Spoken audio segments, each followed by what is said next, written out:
अन्तवत्तु फलं तेषां तद्भवत्यल्पमेधसां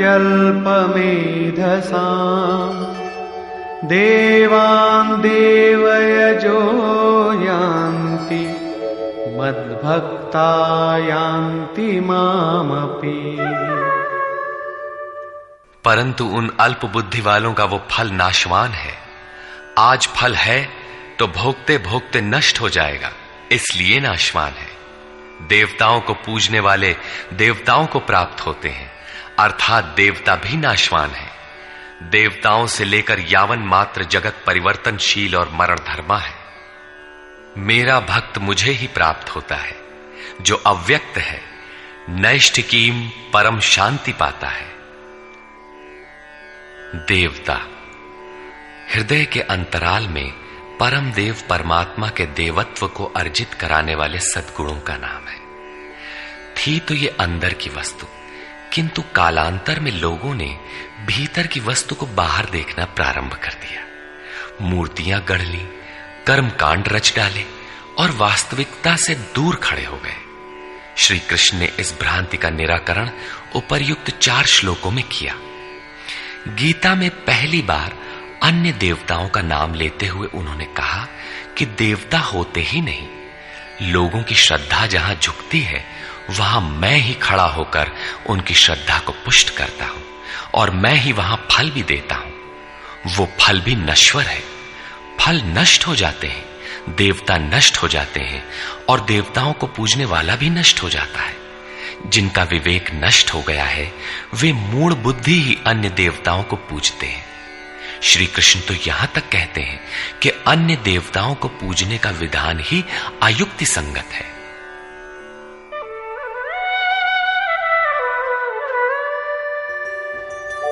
अव्यक्तं व्यक्तिमापन्नं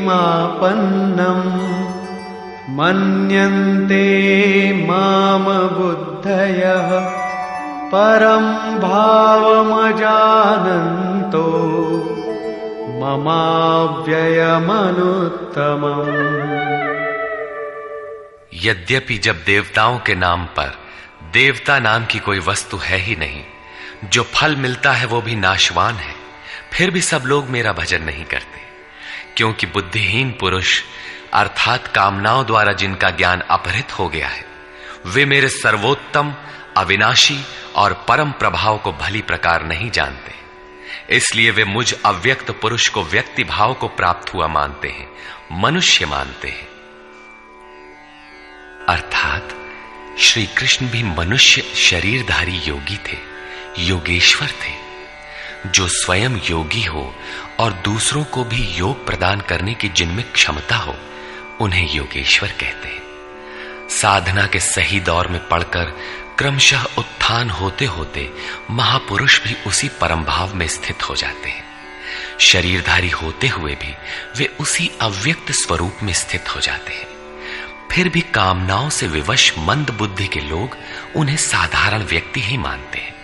वे सोचते हैं कि हमारी ही तरह तो ये भी पैदा हुए हैं, भगवान कैसे हो सकते हैं।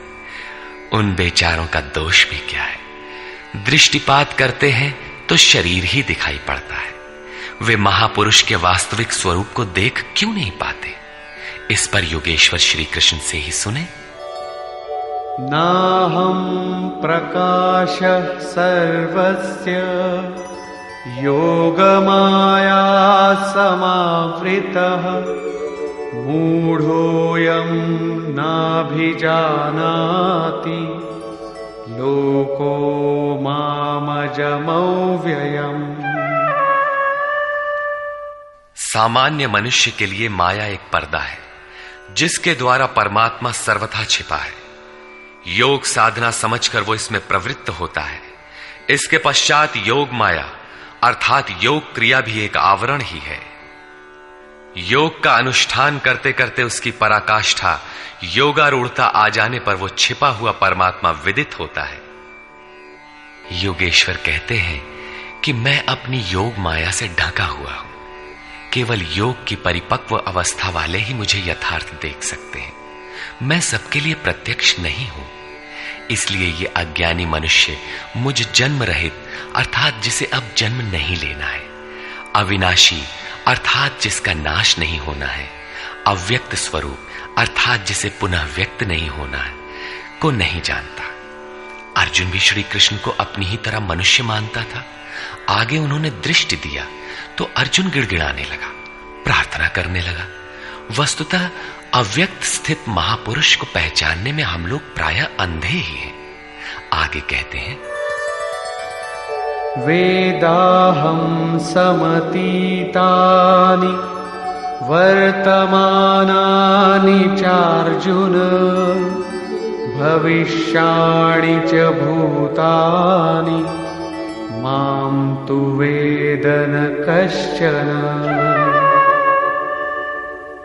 अर्जुन, मैं अतीत, वर्तमान और भविष्य में होने वाले संपूर्ण प्राणियों को जानता हूं, परंतु मुझे कोई नहीं जानता।